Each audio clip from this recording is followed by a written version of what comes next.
How's it going, everyone? This is Mitchell here, and welcome to another review of the Pokemon Evolution series. We're covering Episode 3 in today's review, and this episode takes place in the Kalos region, specifically when you're facing off against Lysandre for the third and final time in the X and Y game.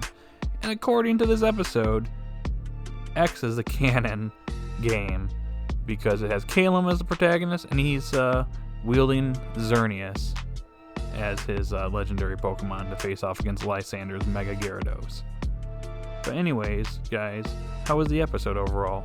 Well, before I get onto the episode review, I just want to say if you're new to the channel and like this type of content, be sure to like, subscribe, and hit that notification bell. Would be pretty awesome if you would do that. Now again, like the last two episodes, it's basically following the games, but with added details here. Like when Lysandre is setting up the ultimate weapon, it destroys some of the surrounding area, which I gotta say was a nice touch this episode did. And if there were some people in those houses, in Pokemon in those houses, yeah, they're dead. They just basically got wiped out and completely destroyed when the ultimate weapon showed up. Anyways, Kalos shows up to take out Lysandre, and he defeats Lysandre pretty quickly in this episode, and Serena and Shauna show up. And Lysandre here is basically telling him, yeah, you're not going to understand my ideals no matter what I tell you. And we get some flashback scenes from the game where Lysandre meets up with Diantha, with Professor Sycamore, and then he goes to fire off the ultimate weapon, which, of course, from the games you escape, which it shows Kalos, Shauna, and Serena escaping, along with some Team Flare members. It goes out into orbit, then comes right back down and completely destroys the ultimate weapon, along with Lysandre and Team Flare's headquarters, which is completely buried now. And yeah, if you thought Lysandre survived that, he's kind of dead, because what this episode does is it adds a news broadcast where it shows off basically the aftermath of what happened, and it talks about a time when Lysandre actually had a good message before he was corrupted and decided to basically genocide the entire world. But yeah, that's basically the episode. Now overall, I thought this was a pretty solid episode. I don't think it was quite as good as the last two episodes, but it was still pretty good overall. A pretty dark episode as Lysandre dies in the episode, just like in the games, but it's more apparent here, especially with the news broadcast at the end. That was a nice touch. But once again, the music was nice. The animation was good in this episode. The battle, not so much, but the visuals were pretty nice. So, yep, once again, another nicely animated episode. We have the two Pikachus with the protagonist hats showing up again, with them having Kalos and Serena's hats respectively.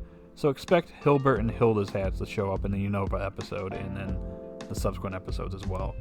Another thing I noticed too, and I didn't bring this up in the previous episode, but I'm noticing that the protagonists aren't actually speaking in these episodes. We didn't get Victor talking in the Galar episode, or Celine talking in the Alola episode, but Kalos here is not speaking, and I don't believe Serena spoke in the episode, so yeah.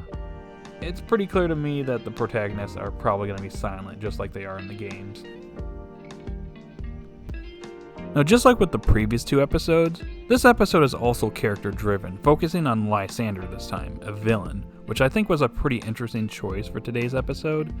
Now, Lysandre's character isn't that much different than how he's portrayed in the X and Y games or the X and Y anime. He's still crazy, he still has crazy beliefs, he still thinks that the world is impure and needs to be purified. And in order to purify it, he has to basically wipe out humanity and Pokemon. Crazy, I know, right? But what this episode does, similar to the other two episodes, it has flashback sequences, and how they basically portray this is Lysandre is basically talking to Kalos, Serena, and Shauna. He's basically telling them, yeah, you can't understand my ideals and why I'm doing what I'm doing. But as he's talking to them, there's flashback sequences. It shows scenes from Kalos. It shows him talking to the champion, Diantha, along with Professor Sycamore. And I like how they're doing this. The previous two episodes did this as well, with flashback sequences, and I think they're weaving it in pretty well.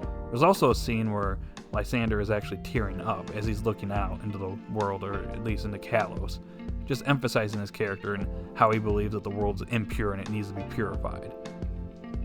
Alrighty guys, that's all I got for today's episode review. So overall, another solid episode, though the episodes, in my opinion, are just too short. I wish they were a couple minutes longer, like at least 10 minutes long. I don't know, but it'd be nice if they were just a couple minutes longer. But anyways, this episode gets a 7.5 out of 10 from me. So in the comment section down below, post your thoughts. Did you enjoy this episode? Just let me know. And if you're new to the channel, be sure to like, subscribe, and hit that notification bell. Alrighty guys, that's all I got for today, and I will see you guys later.